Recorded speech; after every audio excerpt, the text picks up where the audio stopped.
नमस्कार दोस्तों, मेरा नाम तेन सिंह। स्वागत है आपका स्टडी विद सोनिया में। चलिए शुरू करते हैं। तो बात करते हैं प्राचीन इतिहास में। प्राचीन इतिहास में, ठीक है, कौन सा? गौतम बुद्ध की। टॉपिक क्या है? गौतम बुद्ध। इसके बारे में थोड़ा आपको जानकारी देंगे। हिस्ट्री का है ना टॉपिक, बहुत महत्वपूर्ण है, एग्जाम के लिए काफ़ी महत्वपूर्ण है। तो चलिए शुरू करते हैं, ठीक है। बौद्ध धर्म संस्थापक महात्मा बुद्ध। बौद्ध धर्म के संस्थापक महात्मा बुद्ध। बुद्ध का अर्थ क्या होता है? बुद्ध का अर्थ होता है प्रकाशमान अथवा जागृत। चलिए, और बुद्ध के पिताजी का नाम शुद्धोधन, जो कपिल वस्तु के साक गढ़ के गढ़राजा थे, ठीक है।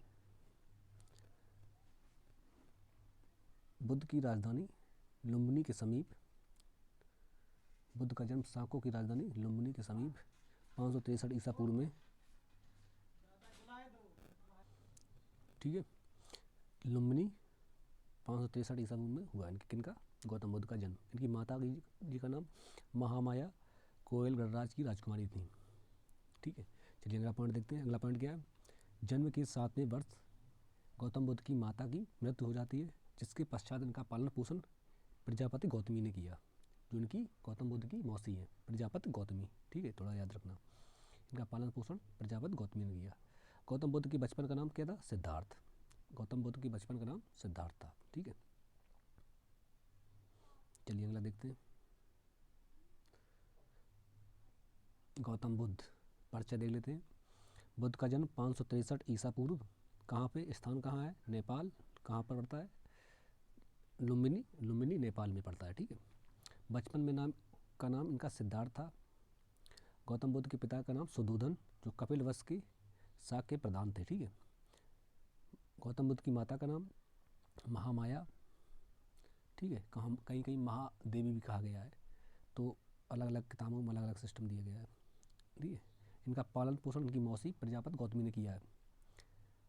पत्नी का नाम यशोदा, कहीं कहीं इनको बिंबा, गोपा, भरत कच्छा भी कहा गया है। गौतम बुद्ध के पुत्र का नाम राहुल, घोड़े का नाम गौतम बुद्ध के कत्थक।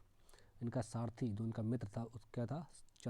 चाण, ठीक, उसका नाम क्या था? चाण। गौतम बुद्ध की मृत्यु 483 ईसा पूर्व में मल्लो की राजधानी कुशीनगर में हुई, ठीक है। चलिए अगला देखते हैं। अगला पॉइंट, बुद्ध के जीवन के संबंध में कुछ महत्वपूर्ण प्रतीक, ठीक। बुद्ध के जीवन के कुछ महत्वपूर्ण प्रतीक देख लेते हैं गौतम बुद्ध के, ठीक है। घटना और उसका चिन्ह क्या है? जन्म कमल और साढ़। गृह त्याग क्या है? घोड़ा। ज्ञान प्राप्त कहाँ हुई? पीपल के वृक्ष के नीचे। निवाड़ जो पद चिन्ह है। मृत्यु स्फूर्त, ठीक है। ये महत्वपूर्ण है, थोड़ा देख लें। चलिए अगला देखते हैं। अगला पॉइंट, सिद्धार्थ। सिद्धार्थ मतलब गौतम बुद्ध। सिद्धार्थ कब इन्हें, जब गौतम बुद्ध ने, कब कहा गया? जब इन्हें ज्ञान की प्राप्त हो गई तब इन्हें गौतम बुद्ध कहा गया। इसके पहले क्या थे? ये सिद्धार्थ, ठीक है। सिद्धार्थ ने 29 वर्ष की अवस्था में सांसारिक समस्याओं को त्याग कर गृह त्याग दिया, जिसको बौद्ध धर्म में क्या कहा गया? महावीर निष्क्रमण कहा गया। महावीर निष्क्रमण कहा गया, ठीक है। अगला देखें। वैशाली के समीप उनका सबसे पहले उनकी मुलाकात दो उनके गुरु, शाक्य दर्शन के गुरु आचार्य अलारकराम से हुई और राजगृह के समीप धर्माचार्य रुद्रक से हुई। दोनों ये इनके प्रारंभिक गुरु थे, ठीक है। प्रारंभिक गुरु कौन से? ये। तब गौतम बुद्ध को इन दोनों गुरु से संतुष्टि नहीं मिली, इनसे संतुष्ट नहीं हुए, तभी इन्होंने आगे चले और 6 वर्ष की अवस्था में कठोर परिश्रम किया। 35 वर्ष की आयु में एक पीपल के वृक्ष के नीचे पीपल के वृक्ष, कौन सी नदी थी? निरंजना नदी के तट पर गौतम बुद्ध को ज्ञान की प्राप्त हुई। वहीं से ये बुद्ध कहलाई, ठीक है। ज्ञान प्राप्त के बाद गौतम बुद्ध बुद्ध कहलाई, ठीक है। चलिए अगला पॉइंट देखते हैं। एक सप्ताह धर्म चक्र परिवर्तन। इसका मतलब था गौतम बुद्ध को जब ज्ञान की प्राप्त हुई, तब ज्ञान की प्राप्त हुई तो ये सबसे पहले इन्होंने अपना ज्ञान पांच लोगों को सर्वप्रथम उपदेश दिए। 5 ब्राह्मणों को, 5 सन्यासियों या ब्राह्मणों को सबसे पहले उपदेश दिए। उस घटना को क्या कहा गया? धर्मचक्र परिवर्तन कहा गया, ठीक है। अगला पॉइंट, तपस्व और वल्लभ नाम के 2 शूद्रों को धर्म का अनुयायी बनाया। ठीक है, अगला पॉइंट, बुद्ध के राजगृह पहुंचने पर बिम्बिसार ने इनका स्वागत किया और बेणुवन नामक वन इनको बेणुवन विहार दान में दिया। किसने? बिम्बिसार ने गौतम बुद्ध को। ठीक है, अगला पॉइंट क्या है? अगला पॉइंट है ज्ञान प्राप्त के 8वें वर्ष वैशाली के लक्ष्मियों ने बुद्ध को वैशाली में आमंत्रित किया। ठीक है, आमंत्रित किया और कहाँ पर? वैशाली में आमंत्रित किया और वहाँ पर कूटाग्रशाला नामक विहार इनको दान में दिया। ठीक है, अगला पॉइंट देखते हैं।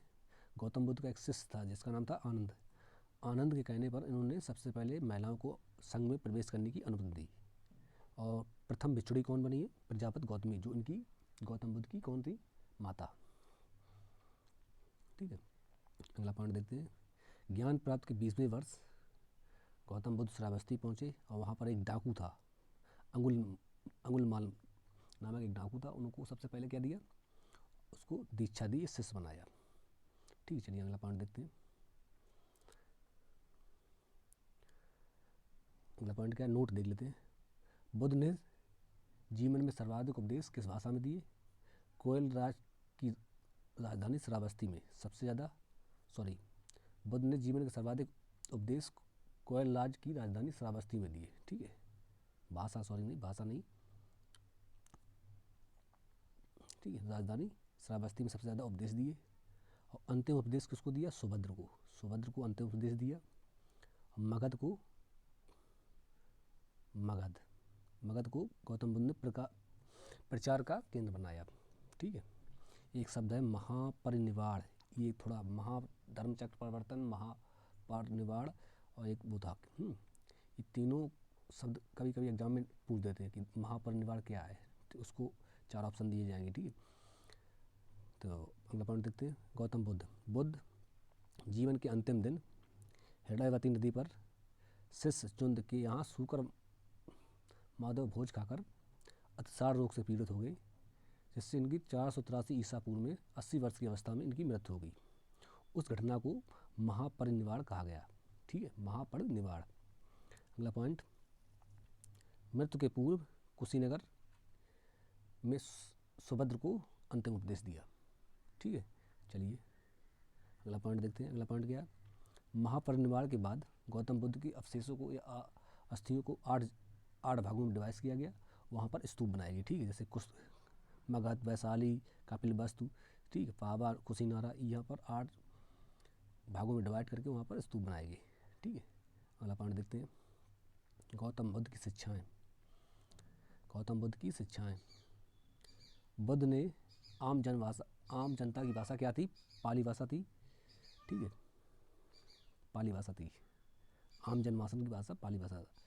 अगला पॉइंट ही देख लेते हैं। ये दोनों कुछ कोई खास नहीं है इसमें। निवाड़ का मतलब क्या होता है? दीपक का बुझ जाना, मतलब जीवन मरण चक्र से मुक्त होना। ठीक है, निवाड़ पूछ देते कभी कभी, निवाड़ क्या है एग्जाम में, तो 4 ऑप्शन दिए जाएंगे। अगला पॉइंट का बौद्ध धर्म के 3 रत्न कौन कौन से थे? बुद्ध, धम्म और संघ, 3 रत्न थे। ठीक है, बौद्ध धर्म के 4 आर सत्य, दुख समुदाय, दुख निरोधगामिनी, 4 आर सत्य। यहाँ पर पीसीएस में एग्जाम पूछा गया था, पीसीएस में। ठीक है, चलिए अगला पॉइंट देखते हैं। गौतम बुद्ध के जन्म के पूर्व कुछ महत्वपूर्ण आंदोलन कौन कौन से हैं? संप्रदाय और उसके संस्थापक कौन? ठीक है, आजीवक संप्रदाय के मखिल गोसाल हैं, घोर अक्रयवादी के पूरब कश्यप हैं, उच्छेदवादी के अजित केस कम्बल हैं, नित्यवादी के पकुंद कच्चायन, ठीक है, संदेहवादी के संजय बेलपुत्र। ठीक है, और सबसे इसमें महत्वपूर्ण कौन सा है? आजीवक संप्रदाय और घोर अक्रयवादी संप्रदाय, ये 2 महत्वपूर्ण है, तो उनको थोड़ा देख लें। ठीक है, अगला पॉइंट देखते हैं। लास्ट, बौद्ध संगीतियाँ। यहाँ से 99% यहाँ से क्वेश्चन पूछते हैं। बौद्ध संगीतियों से 99.5% यहाँ से क्वेश्चन कभी कभी पूछ देते हैं एग्जाम में। ठीक, तो चलिए शुरू करते हैं फिर। ठीक है, बौद्ध संगीतियाँ क्यों की गई? बौद्ध धर्म के प्रचार प्रसार के लिए 4 बौद्ध संगीतियाँ आयोजित की गई। कौन? प्रचार को बढ़ावा देने के लिए। ठीक है, उसका तो देखते हैं प्रथम बौद्ध संगीत, ठीक है। प्रथम बौद्ध संगीत कब हुई?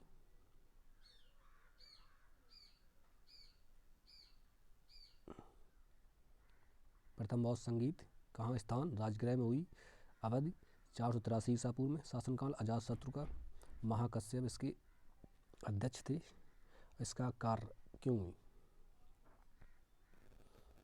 इसमें शुद्ध पटक और विनय पटक को अलग अलग संकलित किया गया। किसमें? प्रथम बौद्ध संगीत में।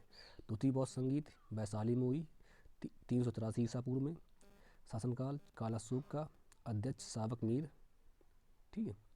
इसमें इसमें क्या किया गया? इसका कार्य क्या था? क्यों हुई द्वितीय बौद्ध संगीत? बिच्छुड़ियों के मतभेद के कारण संघ और महासंघ में विभाजन हुआ, ठीक। हमने देखते हैं तृतीय बौद्ध संगीत कहाँ हुई? पाटलिपुत्र में, 250 ईसा पूर्व में। इसका शासनकाल किसका था? अशोक का शासनकाल, ठीक है। अध्यक्ष तृतीय बौद्ध संगीत के मोगली पुत्र तिस थे। इसमें अवधम पटक का संकलन किया गया तृतीय बौद्ध संगीत में। लास्ट कौन सी है? चतुर्बौद्ध संगीत कहाँ पर हुई? स्थान कुंडलग्राम में, प्रथम ईसा पूर्व में हुई है, प्रथम ईसा पूर्व में, ठीक है।